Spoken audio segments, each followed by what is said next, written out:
How's it going, you guys? So believe it or not, Hoka has had a carbon plated racing flat in its lineup for the past few years. And now they're up to 4 or 5 models. So in this video I'm going to go through each of the models and compare them and tell you what the differences are.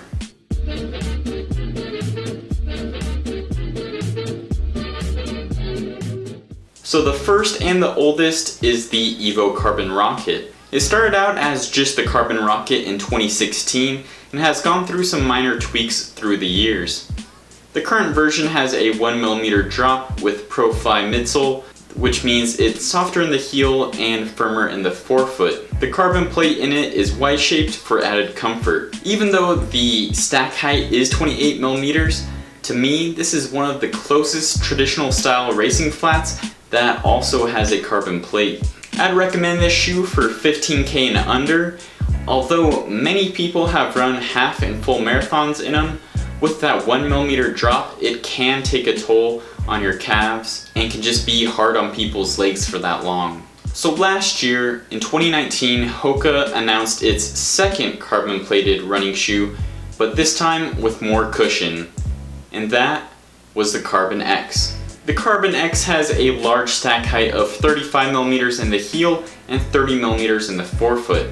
It also uses Pro-Fly technology, but it has a softer top layer of foam and a firmer bottom layer of foam that also doubles as the outsole. Of course, there is a carbon plate sandwiched in there too. It also has an extreme rocker to really help that turnover get going. This shoe is definitely a great race day option for marathon or above distances. Earlier this year, Hoka released a modified version of the Cabon X, which they named the Cabon X Special Edition, or SPE for short.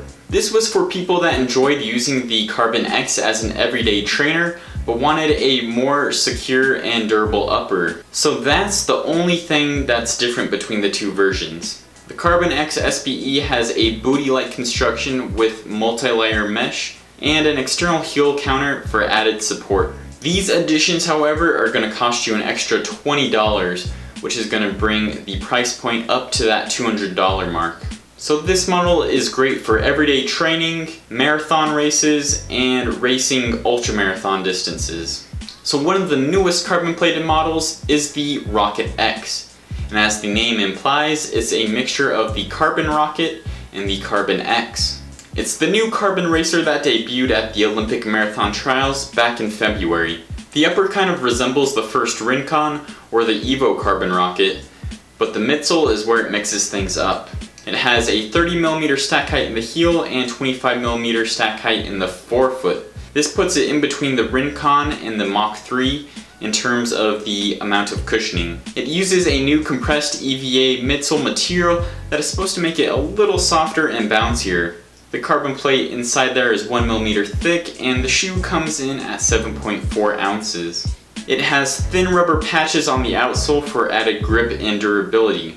This model is what I would personally use for half or full marathon race distances. Luckily you won't have to wait too long for it because it's coming out in November, and I believe the price point is going to be $180, down from the original $200 that it was originally supposed to be at. Alright, so that's not it. There's still another carbon plated racing shoe from Hoka that's coming out either later this year, but most likely earlier next year. And that is a sequel to the Cabon X, the Cabon X2. So the Cabon X2 gets a complete makeover. The upper gets a similar look to the Clifton 7, but with a lighter mesh.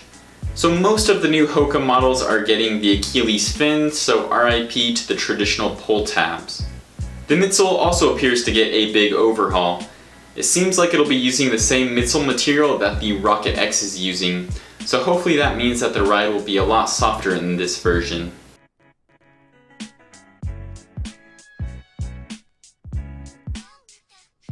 So I'm not sure what the price is going to be for this shoe, since they're bringing the Rocket X down to $180, or if they're keeping it at that same $180 level. So there you have it. Those are all of Hoka's current and upcoming carbon plated racers. They've got options covering all distances, and I'm planning on getting the Rocket X and the Cabon X2, so subscribe so you don't miss my videos on those. And as always, keep on running.